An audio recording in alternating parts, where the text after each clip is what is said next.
mundo complejo, competitivo e inseguro, se pueden construir sociedades con puro mercado, sin un proyecto país, sin un horizonte compartido, sin solidaridad, como una mera suma de individuos, creo que eso es tan irreal y nefasto como proponerse viejas nostalgias simplistas, populistas y corporativas que nos empantanarían en el camino del desarrollo.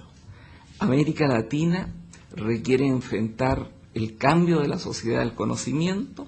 Para ello requiere muchos elementos, entre ellos sistemas políticos sólidos, partidos políticos que puedan funcionar, credibilidad, legitimidad, en fin, lo que podríamos resumir como una ciudadanía moderna.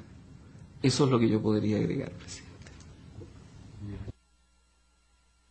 Chile ha hecho una muy buena demostración de eso, ¿no? Porque ha logrado por el momento la conciliación de esa economía dinámica con una democracia que se ha ido asentando. Gustavo Fernández, usted es boliviano y estos días en los diarios vemos, en fin, que hay allí una crisis de institucionalidad.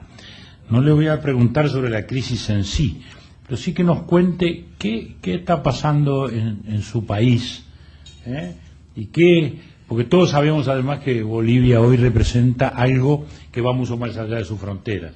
Es la mayor reserva de energía de América, y eso no es poca cosa.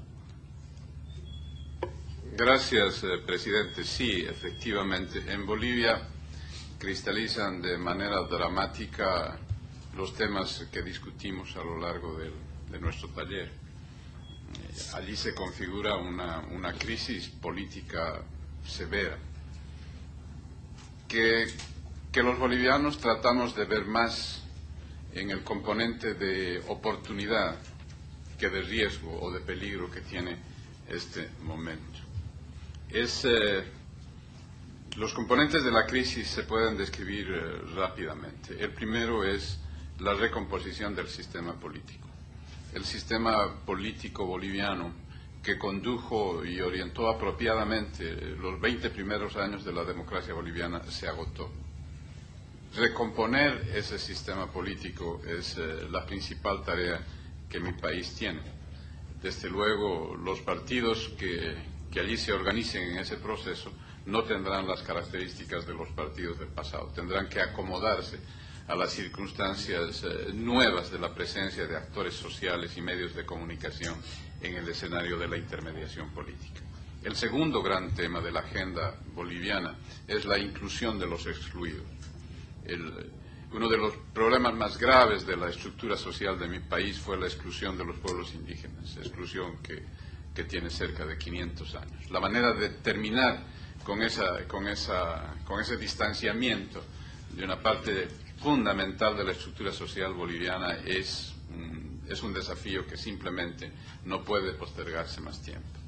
El tercero, tan grave como el anterior o tan importante como el anterior, es encontrar un nuevo equilibrio regional una vez que la Bolivia andina, minera y campesina se extendió a la industria de la soya, a los hidrocarburos, se trasladó al oriente y se volvió esencialmente urbana. Esos cambios profundos en la estructura social, económica y política y territorial de Bolivia no se han expresado todavía en la estructura institucional y constitucional de mi país. Y el último gran problema es la relación del Estado con el mercado y particularmente con la inversión extranjera en el tema del gas, que es central. Esos cuatro componentes básicos de la crisis boliviana, desde nuestro punto de vista y desde el punto de vista de la población, deben encontrar una solución democrática. Los problemas de la democracia se resuelven con más democracia y eso es lo que estamos tratando de hacer en mi país. Gracias, presidente. Ojalá se pueda llegar. Yo no tengo duda de que habrá la sabiduría que hubo en esos 20 años ahora para reequilibrar las cosas. Marco Aurelio, decimos con el nombre porque en Brasil hasta a los futbolistas se le dice solo por el nombre. Los apellidos no funcionan mucho, ¿no? El presidente da Silva es Lula. Si uno dice da Silva nadie conocería, ¿no? Marco Aurelio, ¿cómo ve este tema? Todo este tema de la llamada crisis democrática, subsistirán los partidos, es tan negativa la visión, significan algo hoy en nuestra América Latina.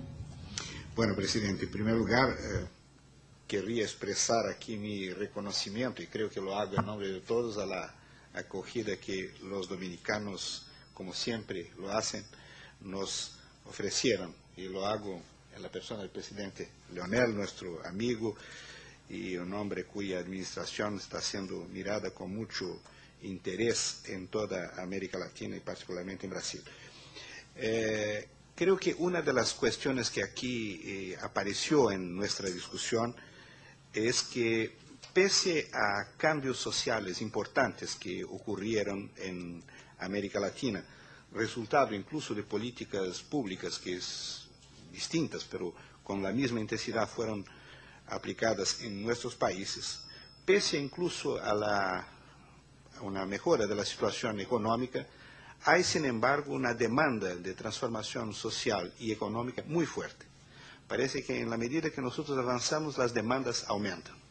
Y no creo que eso sea un problema que debiera preocupar a los gobernantes, sino que debiera estimularlos efectivamente a avanzar en sus preocupaciones reformadoras. Creo que nosotros tenemos hoy día algunos retos en la región que son resultado justamente de algunas malas experiencias y de algunas buenas lecciones que podemos sacar de ellas. En primer lugar, hay una necesidad de que entremos en un periodo de crecimiento acelerado, ¿no? Ya no nos basta crecer como tratamos de hacer en un cierto momento, tenemos que crecer en forma muy acelerada para, en cierta medida, compensar los retrasos que tuvimos en nuestra estructura productiva, que incluso dificulta nuestra inserción internacional y, sobre todo, la resolución de nuestros problemas internos. Segundo, ese crecimiento creo que debemos hacerlo con una preocupación central en la distribución del ingreso. En el pasado muchos decían, bueno, hay que hacer con que el queque crezca para que después lo distribuyamos, ¿eh? Yo creo que hoy día estamos frente a un otro dilema. Para que el queque crezca es necesario distribuirlo, ¿eh? Es necesario distribuirlo. Entonces, eso exige